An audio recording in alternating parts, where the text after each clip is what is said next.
पूरे भारत के लिए आर्मी मिलिट्री हॉस्पिटल के नई भर्ती का नोटिफिकेशन निकाल दिया गया है और ये सिंपल 10 पास है। इसमें टोटल 96 वैकेंसी है और इसमें हाइट नहीं नापा जाता है और ये सिविलियन की भर्ती होती है, इतना आप लोग को पता होना चाहिए, ठीक है ना।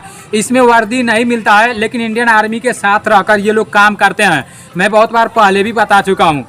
तो बहुत सारे भाई कन्फ्यूजन में रहते हैं, भाई इसमें दौड़ होता है या नहीं होता है, तो वो लोग भी जान ले भाई, इस वाले में दौड़ नहीं कराया जाएगा। कोई मतलब किसी सेंटर से ऑफलाइन भर्ती निकाली जाती है तो उसमें 1600 मीटर का दौड़ कराया जाता है, लेकिन इस वाले में दौड़ नहीं कराया जाएगा। आपका पेपर कराया जाएगा। पेपर कराने के बाद अगर आपका मेरिट लिस्ट में नाम आता है उसके बाद से आपका ज्वाइनिंग होगा, ठीक है ना। तो जितने भाइयों को इसमें फॉर्म भरना होगा, इसकी जानकारी चाहिए, वो लोग वीडियो के लास्ट तक बने रहना। इसी वीडियो में मैं आप लोग को A to Z पूरी की पूरी जानकारी बता दूंगा, थोड़ा सा भी कंफ्यूजन नहीं होगा, ठीक है ना। भारत के लिए टोटल 96 वैकेंसी तो है, लेकिन ये 96 वैकेंसी बहुत सारे यूनिटों के लिए निकाली गई है। अब किस यूनिट में कितना वैकेंसी है वो सारी चीज़ें अभी मैं आप लोगों को नीचे बता दूंगा, थोड़ा सा भी कंफ्यूजन नहीं होगा। देखो, इसमें मिनिमम एज 18 साल होना चाहिए और मैक्सिमम एज 25 साल होना चाहिए। और एज में कास्ट के हिसाब से छूट भी मिलता है। SC ST वालों को 5 साल का छूट मिलता है और OBC वालों को 3 साल का छूट मिलता है। तो इस पर भी आप लोगों को ध्यान देना है, ठीक है ना। और एप्लीकेशन फीस UR OBC के लिए 100 रुपया लगेगा और ये 100 रुपये का पोस्टल आर्डर बनवाना पड़ेगा। ये पोस्टल आर्डर जहां आपका पोस्ट ऑफिस रहेगा ना, वहां आराम से बन जाएगा, थोड़ा सा भी दिक्कत नहीं होगा। और जब पोस्टल आर्डर बनवाना तो इसी के अंडर में पोस्टल आर्डर बनवाना है, इसका स्क्रीनशॉट लेकर रख लेना, ठीक है ना। और नीचे दिया है military hospital Roorkee recruitment 2022 vacancy details. तो वैकेंसी डिटेल्स पूरा का पूरा दे दिया है, इसका स्क्रीनशॉट ले लेना, ठीक है ना। अभी मैं आप लोगों को ऊपर बताया हूँ ना कि मतलब अलग अलग यूनिट में अलग अलग वैकेंसी निकाली गई है। अगर आप बार्बर में भर रहे हो ना, तो बार्बर का जैसे लखनऊ यूनिट में आपका 3 वैकेंसी है और इलाहाबाद में 1 वैकेंसी है, देहरादून में 2 वैकेंसी है, फतेहगढ़ में आपका 1 वैकेंसी है और फैजाबाद में 1 वैकेंसी है, महू में 1 वैकेंसी है और रानीखेत में 1 वैकेंसी है, जबलपुर में 2 वैकेंसी है, जबलपुर में 2 वैकेंसी है और लखनऊ में 2 वैकेंसी है और CMDC में 1 वैकेंसी है। तो ये सारी चीज़ें आप लोग देख लेना, ठीक है ना। अगर आप बार्बर में फार्म भर रहे हो तो वो सब कुछ यहाँ पर दे दिया है। अगर आप चौकीदार में भर रहे हो ना, तो चौकीदार में कहाँ पर कितना वैकेंसी है वो सारी की सारी चीज़ें यहाँ पर दे दी है। अगर एक एक करके मैं बताने लगूंगा तो वीडियो काफ़ी लंबा हो जाएगा, इसलिए आप लोग देखते जाना, ठीक है ना। देहरादून में आपका 3 वैकेंसी है, फैजाबाद में 4 वैकेंसी है, गया में 1 वैकेंसी है। ये सफाई वाली की बात कर रहा हूँ, तो इस पर भी आप लोगों को ध्यान देना है। और नीचे देखो दिया है ट्रेडमैन मेट का, तो ट्रेडमैन मेट में भी सारे यूनिटों में कितना वैकेंसी है ये सब कुछ यहाँ पर दे दिया है, इसको भी आप लोग ध्यान से देख लेना, ठीक है ना। और टोटल पोस्ट आपका 96 है, ये तो मैं आप लोगों को पहले ही बताया हूँ।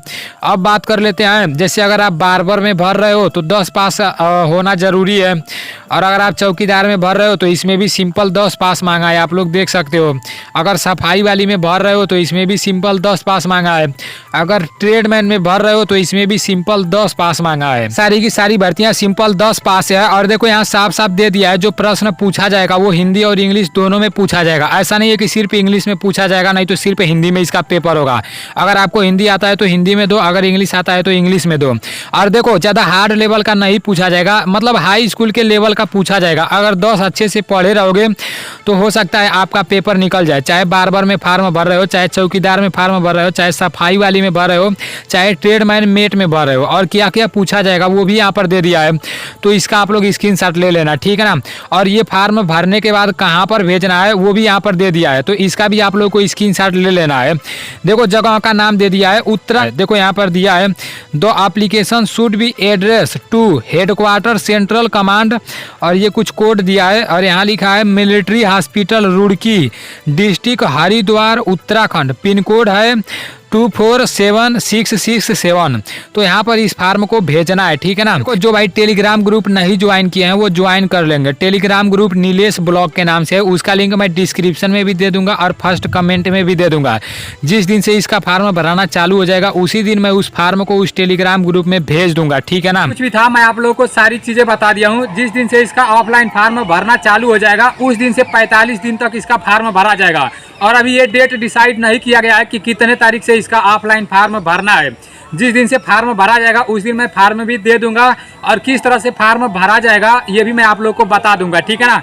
वैसे इसमें एज भी ज़्यादा मांगा है, 18 से 25 साल तक एज मांगता है, और ये SC ST वालों को भी छूट मिलता है, जैसे कास्ट के हिसाब से एज में छूट भी मिलता है। तो जितने लोगों को फार्म भरना होगा वेट करना, ठीक है। एक बात बता दे रहा हूँ, दिमाग में बैठा लेना, पहला नंबर तो बहुत सारे लोग इसमें इंटरेस्ट ही नहीं रखते हैं, क्योंकि इसमें वर्दी नहीं मिलती है। जिन भाइयों का हाइट कम रहता है, जो लोग हट्ठे कट्ठे मुस्टंडे रहते हैं, जो लोग ग्राउंड पर जाते हैं लेकिन दौड़ नहीं पाते हैं, पढ़ने में काफ़ी अच्छे रहते हैं, उन लोगों के लिए ये सब बहुत अच्छा रहता है, क्योंकि इसमें पेपर होता है, और जब पेपर पास कर जाओगे तो इंडियन आर्मी के साथ रहकर ही काम करोगे, और आपको सैलरी काफ़ी अच्छी मिलेगी। क्योंकि हमारे जितने भी भाई, जितने भी दोस्त और जैसे फौजी बने हैं ना, वो लोग बताते हैं कि ऑफलाइन जो फार्म भरे रहते हैं और उसमें भर्ती होकर जब सेंटर में जाते हैं ना, तो वो लोग मतलब झाड़ू लगाते हैं, जैसे अंदर जो कोई भी काम होता है सिविलियन वाला, तो यही लोग करते हैं, इसी भर्ती में भर्ती होकर वो लोग करते हैं, ठीक है ना। तो जिन लोगों को भरना होगा वेट करना। अभी आर्मी मेस की भी भर्ती का नोटिफिकेशन निकाला गया था, और ये आर्मी मिलिट्री हॉस्पिटल के भी भर्ती का नोटिफिकेशन निकाल दिया गया है। जिस दिन से इसका ऑफलाइन फार्म भरना चालू हो जाएगा उस दिन से मैं फार्म भी दे दूंगा, और पूरा का पूरा किस तरह से भरा जाएगा, 100 रुपये का पोस्टल आर्डर लगवाना है, ये सारी चीज़ें मैं आप लोग को बता दूंगा, ठीक है ना। थोड़ा सा भी कन्फ्यूजन नहीं होगा। चलो ठीक है, मिलते हैं अगले वीडियो में। जय हिंद। अभी एक और भर्ती निकली है, वो शायद आर्मी इंजीनियर की भर्ती है, वो भी ऑफलाइन भर्ती है। उसके बारे में मैं जैसे पता किया हूँ ना, तो अभी उसका नोटिफिकेशन बस निकाला गया, तो मैं सोच रहा हूँ जिस दिन से उसका फार्म भराना चालू हो जाएगा उस दिन डायरेक्ट मैं आप लोग को बता दूंगा, ठीक है ना। बाकी कोई भी भर्ती नहीं छूटेगी, जिस भाई को जिसमें इंटरेस्ट होगा वो भरेंगे तो सही रहेगा।